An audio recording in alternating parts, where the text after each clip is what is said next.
Hello, and welcome to another edition of Canadian Immigration Law Updates. My name is Nandi Deterville of Deterville Law Office. In today's updates, we will be discussing the express entry rounds of invitations to apply for permanent residence that occurred over the last 2 weeks, as well as a new pathway to permanent residency for over 90,000 essential temporary workers and international student graduates here in Canada that was announced on April 14th. Let's get started, shall we?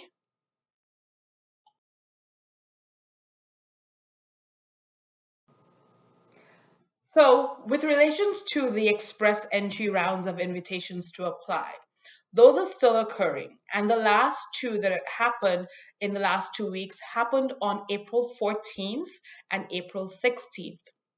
The April 14th round of invitations to apply, round 182, were targeted provincial nominee program candidates in the express entry system. By that invitation round, 266 invitations were issued to candidates in the provincial nominee program with a CRS score of 753 or higher. And that round was sort of typical of what we've been seeing of late, especially in the year 2021.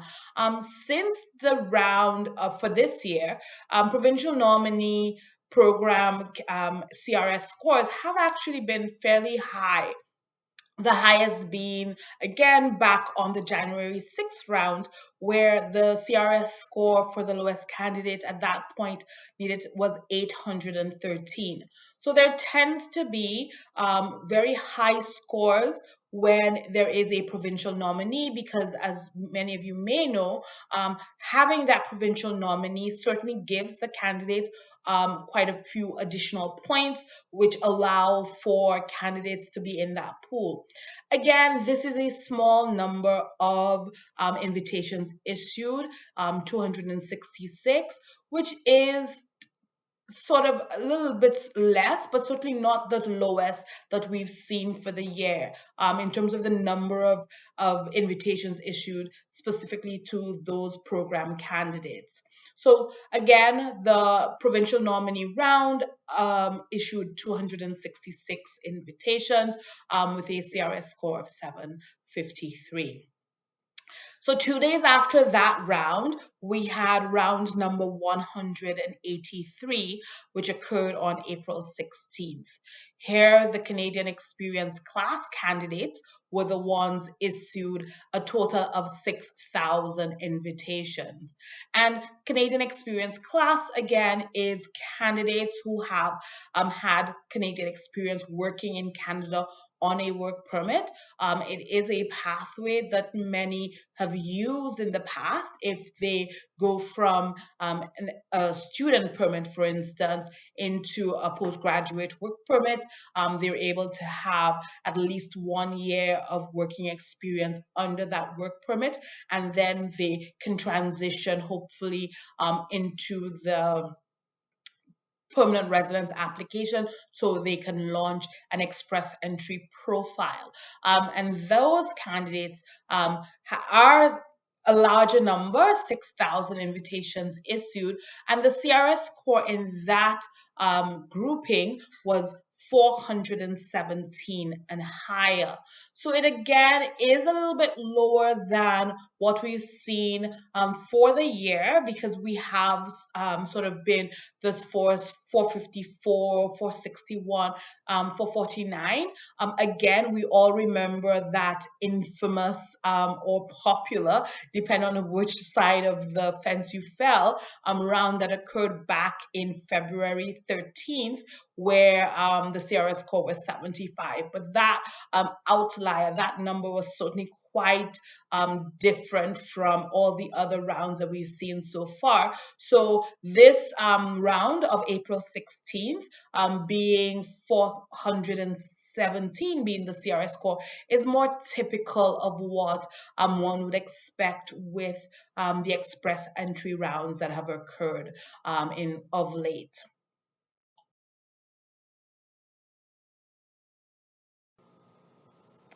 And now we can go into the new pathway to permanent residency that was announced for the 90,000 essential temporary workers and international student graduates.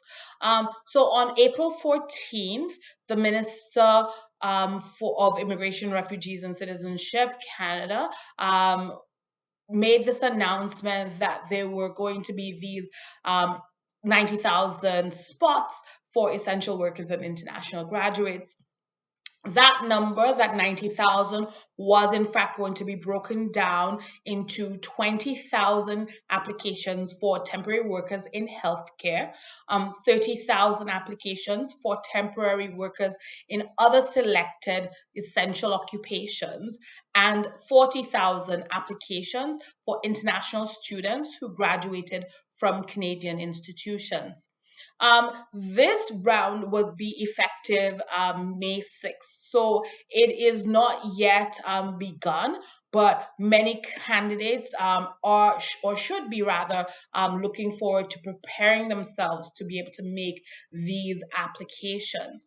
To be eligible for the programs, the workers must have at least 1 year Canadian work experience in a healthcare professional or other pre-approved essential occupation.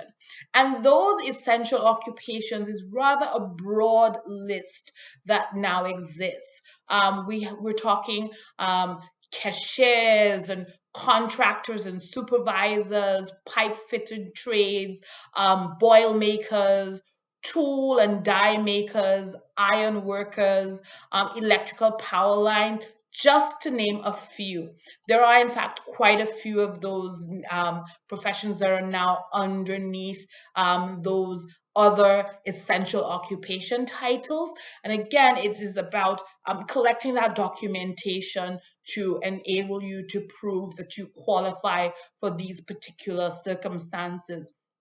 The other grouping is for the international graduates, and in order to be eligible for that program, Canadian the person must have have graduated from a Canadian post-secondary program within the last 4 years and no earlier than January 2017.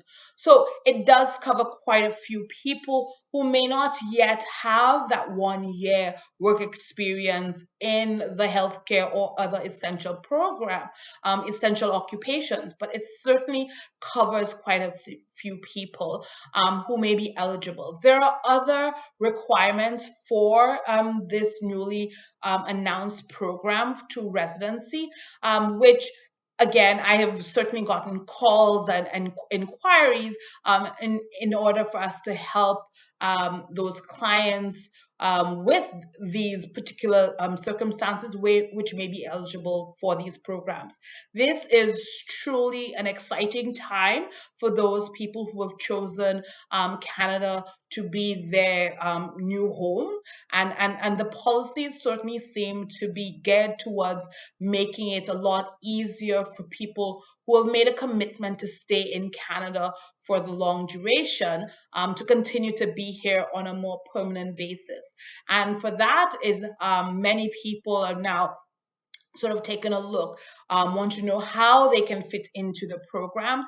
And these programs do cover quite a wide range. There is certain facility for francophones, French-speaking people who intend to live permanently outside of Quebec as well. And a lot of the programs that were announced do cater to those particular people. So there are quite a few opportunities for people who either have worked in Canada in the last year or year before, at least over a year, as well as newly graduated persons to be able to stay in Canada.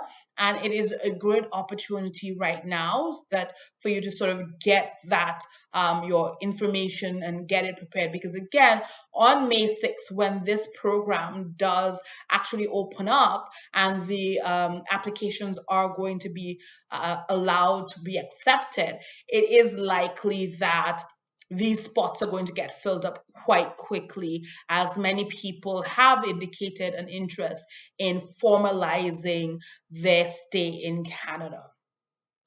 And so now we've really come to the end of our updates. Again, I am hoping that the information I've provided to you was helpful. And if you wish to contact us, feel free to do so at our website, www.detervillelaw.com. We are also available on our social media platforms, Twitter, Instagram, Facebook. You can also contact me on Clubhouse, and follow me there, where I follow different rooms and we can have discussions in that platform as well. I am hoping that this information was again helpful to you. And with everything else that is going on in this world, I do wish you a really good, productive week, and see you next time. Bye for now.